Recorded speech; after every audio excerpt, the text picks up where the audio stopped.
জি, আসলে আমরা যেটা দেখতে পেলাম এটা হচ্ছে দীর্ঘ ১৭ বছরের যে একটি মানুষের যে অভিপ্রায়, মানুষের যে আশা আকাঙ্ক্ষা যে নস্যাৎ করার যে একটা পরিকল্পনা এবং যে আমাদের বাংলাদেশের যে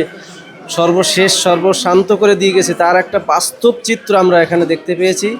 যার নমুনা হিসেবে যেমন আমাদের মানুষকে যেভাবে অত্যাচার করেছে, যেমন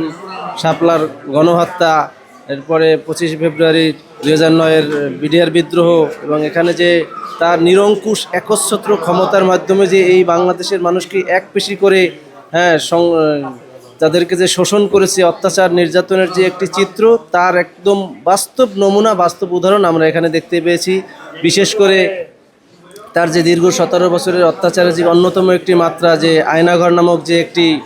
অত্যাচার সেল, টর্চার সেল, সেটাও আমরা এখানে প্রতীকী আকারে দেখতে পেয়েছি। এমনকি আমরা সশরীরে যে টর্চার সেলের যে চেয়ারটা আছে সেই চেয়ার দেখতে পেয়েছি, সেখানে চাবুক, ড্রিল মেশিন, অন্যান্য যে সরঞ্জামাদি যেগুলো দিয়ে মানুষকে অত্যাচার করা হয় টর্চার সেলে, সেগুলোর যে বাস্তব নমুনা আমরা এখানে দেখতে পেয়ে তার যে একটা জনগণের প্রতি যে নিষ্পেষিত করার যে একটা চেষ্টা, সেটার একটা উদাহরণ এখানে আমরা দেখতে পাচ্ছি। আর এর মাধ্যমে আমরা আসলে এই যে একটি পারিপার্শ্বিক যে একটা নমুনা দেখতে পাচ্ছি, এর মাধ্যমে আমাদের বাংলাদেশের মানুষ মুক্তি চায়।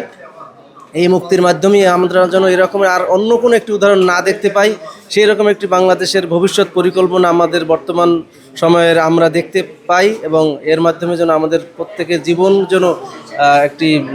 সুন্দর একটা জীবন হয়, বাংলাদেশের জন্য উজ্জ্বল একটি ভবিষ্যৎ ফিরে আসে, এই রকমের জন্য কোনো পুনরাবৃত্তি না হয়, তারই আমরা আকাঙ্ক্ষা করি, তারই প্রার্থনা করি। আসলে এটা ডিপেন্ড করবে তার উপরে, সে যদি আসতে চায়, উইলিংলি যদি আসে, আমরা তাকে ওইভাবে গ্রহণ করব। গ্রহণ করার পরে আমরা বাংলাদেশের জনগণ তার যে বাংলাদেশের নিয়ম অনুযায়ী যে নিয়ম আছে, যে তার যে অত্যাচার যে মাত্রা বেড়েছিল, সেই অত্যাচার অনুযায়ী সে যেভাবে আমাদের বাংলাদেশকে ট্রিট করেছে, গ্রহণ করেছে, আমরাও তাকে ওইভাবে গ্রহণ করে যথোপযুক্ত যে শাস্তির ব্যবস্থা রয়েছে বাংলাদেশের নিয়ম অনুযায়ী, তিনিও তো এদেশের ভিতরে একটা ব্যবস্থাপত্র তৈরি করে গিয়েছেন। তিনি যেমন ৭১-এর যুদ্ধাপরাধের বিচার করেছেন, বিভিন্ন লোকদেরকে ফাঁসি দিয়েছেন, ফাঁসির কাস্টে ঝুলিয়েছেন,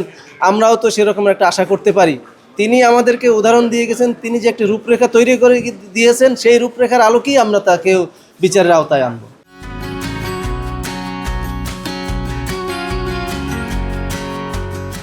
এরকমের এখন আমরা আপাত দৃষ্টিতে কিছু নমুনা উপস্থাপন আমাদের সামনে আছে, কিন্তু ভবিষ্যতে কি হবে সেটা তো আসলে আমরা দেখতে পাচ্ছি না, এবং সেটা আমরা ভবিষ্যতে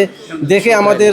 যেহেতু আমরা এখন সচেতন সমাজ, ছাত্র থেকে শুরু করে বিভিন্ন মহলের লোকজন, আমরা সবাই এখন সচেতন, যে কোনো মুহূর্তে আমরা এর পদক্ষেপ নিয়ে আমরা এর প্রতিরোধ গড়ে তুলব ইনশাআল্লাহ। না, আমাদের যে একটা আকাঙ্ক্ষা ছিল, আশা ছিল, আমাদের যে পরিবর্তনের জুলাই গণ অভ্যুত্থানের, সেই অভ্যুত্থানের আমরা পুনরাবৃত্তি দেখতে পাচ্ছি, একটা নমুনা আমরা দেখতে পাচ্ছি। আমাদের যে জনগণের যে আশা, ছাত্র আন্দোলনের যে মূল উদ্দেশ্য, সেই মিশন ভীষণ এখন পর্যন্ত আমাদের বাস্তবায়ন হয়নি, সেই বাস্তবায়নের আমরা যাতে হয় সেই আমরা আশাবাদ ব্যক্ত